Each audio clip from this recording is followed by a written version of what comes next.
No. No? I mean, in terms of like what I've listened to the most, and like that I mean, Juice WRLD for sure. Definitely Juice WRLD I listened to a lot of in my life. X, I fucked with him so much and I thought he was a genius, but it wasn't necessarily like my thing outside. A lot of the early stuff, a lot of the sing-songy stuff later on didn't really necessarily do it for me. I told him, this ain't really my bag, but I fuck with you as a person, but this it's a little outside of my area of interest. But, you know, obviously then I see Kylie Jenner posting sad on her Snapchat story and I'm like, oh, okay. Maybe he's onto something.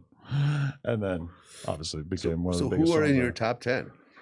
I mean, I'll probably start with like Tupac, Jay, Nas, 50, Cameron.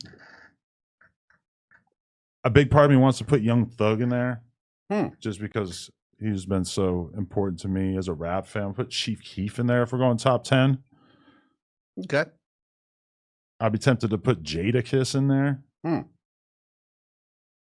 I don't want to like miss. Oh, Gucci. If we're doing top 10, Gucci got to go in there. I don't want to miss any like eras in my life, but it's probably something like that. But it's definitely more people that I'm forgetting. But yeah, for sure, I'm not putting Eminem in there. No offense, love you, Em, but I'd put Eminem in my top 10. I stopped listening to him after like high school, like the Slim Shady show, White America.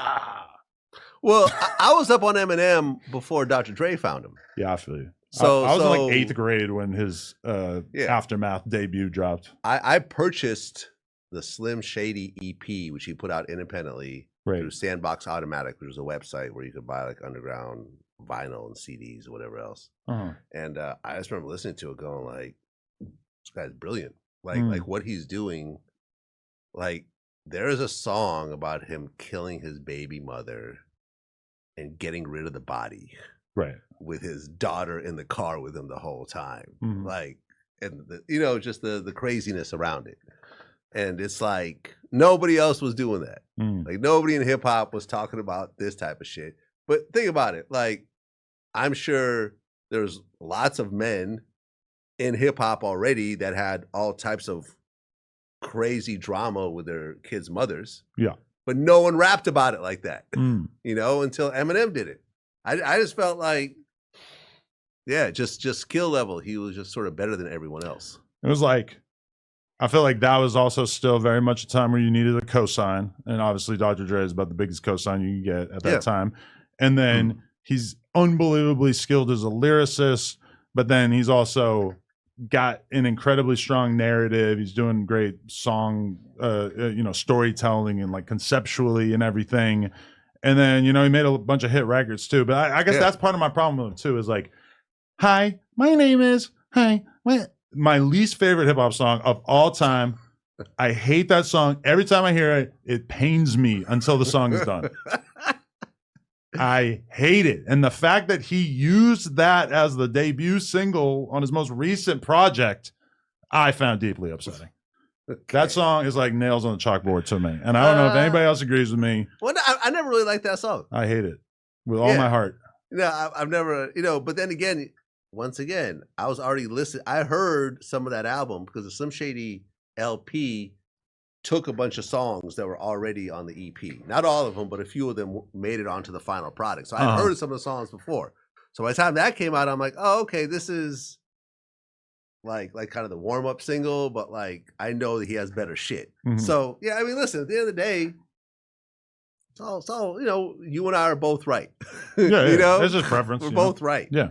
And I put it in my top 10. I think it'd be insincere if I didn't.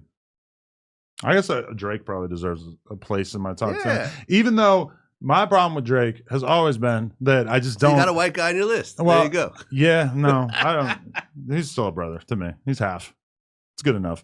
But my whole thing is I don't like half Drake's music because it's just too soft for me. Like I could go for like a little bit of R&B, sorta, but I need it to be like a little bit more up tempo. All that super slow shit just does not do it for me. So it's like my favorite Drake album is if you're reading this, it's too late, or whatever. The one with actually, the like handwritten shit. Yeah, that's actually my favorite Drake album. That's my favorite album because when I listen to it, it's just like 10 songs in a row of just like self-empowerment, confidence boosting. Like I could actually be in like a very dark place, and that would probably be the album I would think of to like yank me out of that. Okay, it's all just like pure energy, confidence music in a way that I just like, you know. And then I went and saw Drake live, and like he spends like the first 20 minutes just playing a ton of slow jams, and it's like my girl don't like that shit either, so it's like kind of a letdown for us, even though I know that's a lot of people's favorite Drake music, you know. But I guess that's part of his brilliance, is that he's got such a big audience because he can hit on so many different markets.